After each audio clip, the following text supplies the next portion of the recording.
Yes, bad things can happen, you can be having a bad day, but there are things that you can do to try and change your mindset and stop stressing. You are the one that's making life hard, but that also means that you have the power to make your life a lot easier if you so choose. Hello, welcome. In this video, we're talking about how you are the one who is making life hard. We're going to be examining the ways in which you are inadvertently causing yourself more stress, making life more difficult for yourself. The first thing we need to be aware of if we want to try and create a better, easier life for ourselves is what story are you telling yourself? What story am I telling myself in this moment? This is something that you can ask yourself as you go through your day, and things invariably happen which are annoying or which you might instinctively react to. You can think, why is this causing such a reaction in me? What story am I telling myself in this moment? Am I telling myself, oh, things always go wrong, or this is just one of those days where everything's going to be bad? You're setting yourself up just by being stuck in traffic on the way to work or late for your first thing of the day. If you're starting to tell yourself the story of, oh, it's one of those days, guess what? You're probably increasing the likelihood of you having one of those days if you are telling yourself this story, if this is the reality that you're creating, because you're going to be approaching the day then from a place of, oh, everything's going to go wrong today. And I'm not going to lie, sometimes there are days like that, but I think that we can try and minimize the number of days where things do go wrong just by trying to shift our mindset a bit and being aware of when we're starting to tell ourselves that story. There will be days where it's nothing to do with your mindset or your perception. It will be, this thing was late, this thing was cancelled, I had this problem to deal with that was a massive deal and completely unforeseeable. There will be days like that where there's nothing you can do and you just have to be there for it. But I think there are other days where we can too soon jump into this story of, oh, it's going to be a bad day today. And then it is a bad day because we've sort of primed ourselves to have that kind of day. Because the other thing is, you don't want to be wrong. Like your mind, your brain, your ego, whatever you want to call it, it doesn't want to be wrong. So if you're telling yourself a story of everything's bad or no one likes me or I'm not that lucky and I can never seem to find the same opportunities that some people have, whatever you're telling yourself, your brain is going to find evidence for that because it doesn't want you to be wrong. Whatever you believe, you're going to prove yourself right. So to try and make things easier for yourself, become aware of what's going on when bad things happen, and if there's any possibility for you to switch that, because then once you start thinking this is a inconvenience but it doesn't have to affect my whole day, if you start thinking like I am strong and I can handle things, we're going to talk a bit about mantras a bit later, but if you start thinking these kinds of things, your brain is then looking for evidence for those things. So instead of thinking everything always goes wrong and finding all of the evidence, loads of examples, because there will be plenty of examples of days where things went wrong. But if you start saying, I am strong, or I can deal with this, or this is just one thing, but we're going to have a good day, you will then be able to find evidence for that and for the fact that you can deal with things and you are resilient and it is going to be a good day and that you can turn the day around. So just be aware of what reality you're creating through the things that you're thinking. This will help you make your life a little bit easier. The next thing I think is important to address is procrastination and overthinking. And they are topics that deserve their own videos because there's just so much to say. But I'm going to bring them up here because I think it is relevant if we're talking about you're the one who's making your life hard. Depending on your personality type or depending on the way you are, sometimes procrastination I think is inevitable. I, for example, need a deadline to work to, so I can procrastinate up to that deadline and then I will get the work done, and that's okay in that context. But that obviously doesn't work with things that don't have a deadline, like clearing up or cleaning. That doesn't necessarily have to be done by a certain date, and so I can procrastinate it and it's not a helpful habit. The way to tackle procrastination and overthinking is through action. And it's very easy to say that, it's clearly a lot harder to do that, otherwise you're fixed now, you know it, off you go. I did a whole video about acting the way you want to feel, if you want to watch that, because that talks about how you need to take action. Sometimes you don't have motivation, sometimes you don't want to do something, but you need to act the way you want to feel. It's not like you feel motivated and then you act because you're motivated. Sometimes you have to act, and through the action you will find your motivation. If you want to be someone who is making their life easier, who's not stressing so much, you need to act like that person first before you necessarily feel it. And it seems backwards, but it does work. The same way as we just talked about creating your own reality through the thoughts you're telling yourself. If you start trying to change that and think, oh, actually I am strong or good things happen to me, you will then see that manifest in your life purely because you're looking for evidence that that's true. So the same thing with procrastination, overthinking.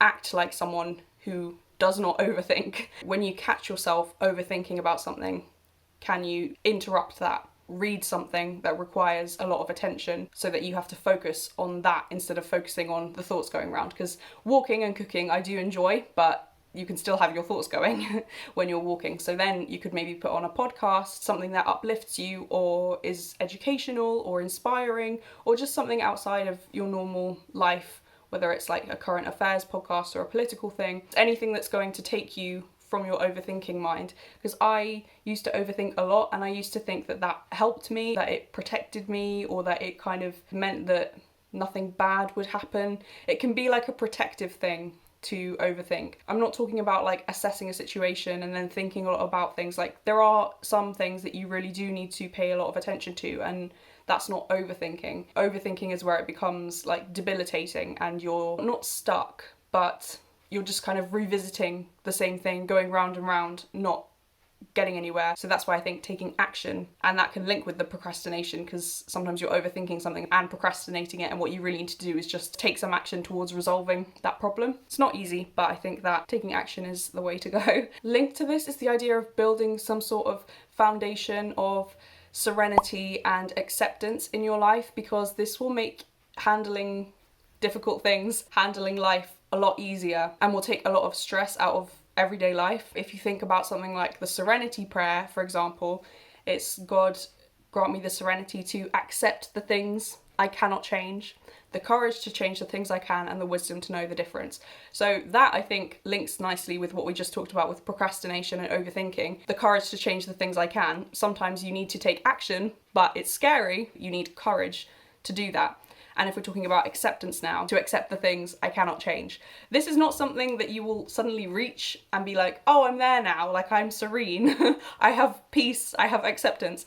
It will go up and down, but I think that's like anything. There are some days where it's automatic, and other days where I have to remind myself of it, which is why it's helpful to have this prayer to return to, because it's like, do I feel at the moment out of control? And that is why I don't feel at peace. It's because I'm trying to control something I can't control. I'm not accepting the things I can't change. I have no acceptance here. This links as well to the Buddhist idea that at the root of all suffering is a lack of acceptance. You are causing more pain by not accepting the way things are. Even if the things you need to accept are painful, your resistance to accepting them is also causing you pain. For me, serenity, or this acceptance, is kind of similar to the way I use gratitude in my everyday life. I've done a video about gratitude journaling, so I will link it for you, because I love it so much, and I think it's such a life-changing practice with such a big cumulative effect.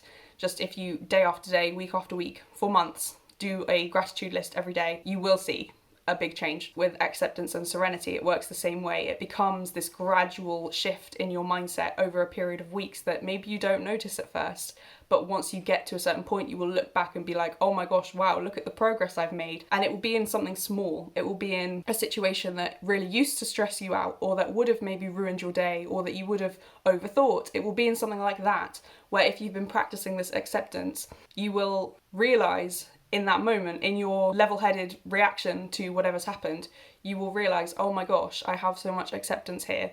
And it's because I've, over the past few months, been building on this, trying to accept the things I cannot change. Gratitude can also be helpful in building that acceptance, because there will be so many things that you're sad that you can't change, or that you're angry you can't change. But if you turn to gratitude then and put your focus on the things that you are grateful for and the good things in your life, there may be all this mess of stuff that I wish I could change but I can't, but at least I have these things which are going well for me at the moment. And that links to the first point we talked about the story you tell yourself. If you are doing a gratitude list, you're telling yourself every day, look how grateful I am to have a house, to have all of these clothes, to have a nice cup of tea, to have a phone, to have internet. If you're telling yourself how grateful you are every day through your gratitude list, and with that building some acceptance, you can't go wrong really. You will be then changing the story, changing your reality from this out of control, life is so hard, everything is stressful, to a more grounded, level-headed, like, yes, there is going to be things that are going to go wrong, but I have still at my core this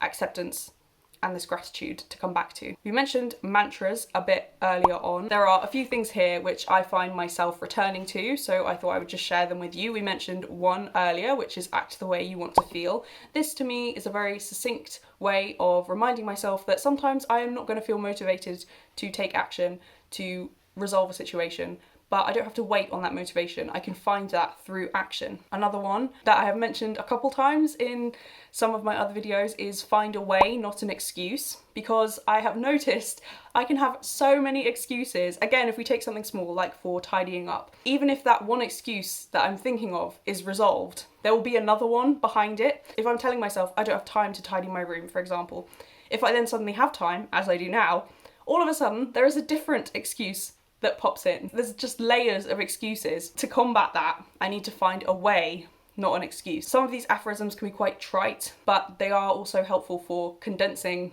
like a big idea or a feeling into a few words. So that one I also find helpful. No excuses, just as a phrase, can also be an even more blunt way to remind myself, like, do something. There is no excuse why you shouldn't be doing this, so just do this. I don't care if you don't feel like cooking, or I don't care if you don't feel like going for a walk. No excuses, get out there. Another one that I like is, who do I want to be? Or what action do I need to take to become who I want? That sounds a bit more convoluted than the no excuses one. That's nice and sharp. This is more like a self-discovery question, like you could journal about this. Who do I want to be? Or how do I take action to become the person I want to become? That can, in the moment, remind you, oh, if I want to be someone who looks a certain way, who eats a certain way, has a certain kind of lifestyle, I need to do those things now, otherwise I'm never gonna get there. Like, there's not some magical end goal where you suddenly turn into this person that you have in your head. It's gonna be you taking action every day.